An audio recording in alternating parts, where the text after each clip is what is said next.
হযরত আলী রাদিয়াল্লাহু তাআলা আনহু ছিলেন মুসলিম জাহানের চতুর্থ খলিফা। জ্ঞান, প্রজ্ঞা, বীরত্ব, সাহসিকতা ও অনুপম বিচারের ক্ষেত্রে তার দৃষ্টান্ত তিনি নিজেই। রাসূলুল্লাহ সাল্লাল্লাহু আলাইহি সাল্লাম তাকে জ্ঞানের দ্বার হিসেবে আখ্যা দিয়েছেন। শত্রু মিত্র সকলের মুখে ছিল তার জ্ঞানের ভূয়সী প্রশংসা। প্রতিটি জিহাদেই ছিল তার গুরুত্বপূর্ণ ভূমিকা। কিন্তু মহান খলিফার পারিবারিক জীবন ছিল অত্যন্ত সাদাসিধে। মোট 5 জন নিয়ে ছিল তার পরিবার। অভাব অনটন ছিল তার নিত্যদিনের সঙ্গী। একবার ঘরে কোনো খাবারের ব্যবস্থা না থাকায় 3 দিন যাবৎ পরিবারের সকলেই না খেয়ে থাকলো। ক্ষুধাতুর বাচ্চাদের কোমল চেহারা পানে চেয়ে হযরত ফাতিমা রাদিয়াল্লাহু তাআলা আনহু ফুঁপিয়ে কেঁদে উঠলেন। নিষ্পাপ শিশুদের মুঠোয় এক মুঠো আহার তুলে দিতে না পারায় তিনি নিজেকে ধরাপৃষ্ঠের সবচেয়ে বড় অপরাধী ভাবতে লাগলেন। তাই নিজের একখানা পুরাতন চাদর হযরত আলী রাদিয়াল্লাহু তাআলা আনহুর হাতে তুলে দিলেন বিক্রি করার জন্য। হযরত আলী রাদিয়াল্লাহু তাআলা আনহু বাজারে গিয়ে 6 দিরহামের বিনিময়ে চাদরটি বিক্রি করে দিলেন এবং এগুলো নিয়ে বাড়ির দিকে দ্রুত রওনা হলেন।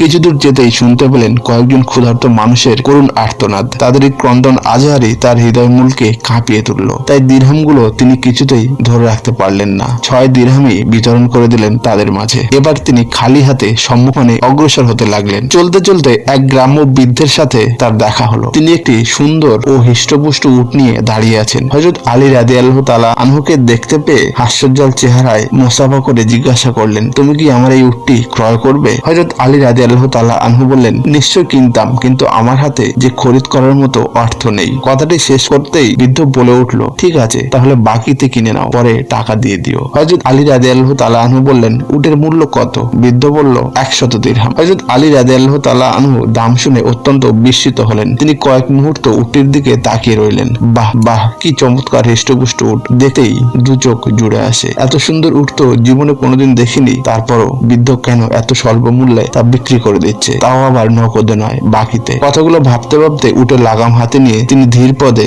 সামনে অগ্রসর হলেন। সামান্য একটু সামনে যেতেই এক অপরিচিত গ্রাম্য লোকের সাথে তার দেখা হলো। লোকটি কিছুক্ষণ উটের দিকে তাকিয়ে বলতে লাগলো, জনাব, উটটি আমার কাছে বিক্রি করবে কি? জবাবে তিনি বললেন, হ্যাঁ। লোকটি বলল, কত দিয়ে আপনি উটটি খরিদ করেছেন? তিনি বললেন, 100 দিরহামের বিনিময়ে। লোকটি বলল, ঠিক আছে, আপনাকে 60 দিরহাম লাভ দেব। হযরত আলী রাদিয়াল্লাহু তাআলা আনহু তাতে রাজি হয়ে দিরহাম বুঝে নিয়ে সামনে অগ্রসর হতেই পিছন থেকে একটি ডাক শুনে থমকে দাঁড়ালেন। ফিরে দেখলেন উটের পূর্ব মালিক দৌড়ে আসছে এবং জিজ্ঞাসা করছে, উটটি কি বিক্রি করেছেন? উত্তরে তিনি বললেন, হ্যাঁ, আমি উটটি বিক্রি করেছি। তখন তিনি বললেন, তাহলে আমার পাওনা পরিশোধ করে দিন। হযরত আলী রাদিয়াল্লাহু তাআলা আনহু তাকে 100 দিরহাম দিয়ে বাকি 60 দিরহাম মুনাফা নিয়ে মনের খুশিতে বাড়ি ফিরলেন এবং হযরত ফাতিমা রাদিয়াল্লাহু তাআলা আনহুর হাতে দিরহামগুলো সমর্পণ করলেন। এত দিরহাম দেখে ফাতিমা রাদিয়াল্লাহু তাআলা আনহু অপলক দৃষ্টিতে হযরত আলী রাদিয়াল্লাহু তাআলা আনহুর মুখ পানে চেয়ে রইলেন। অতঃপর ভ্রু কুঁচিয়ে জিজ্ঞাসা করলেন, এত দিরহাম কোত্থেকে পেলেন? পুরাতন চাদরটির মূল্য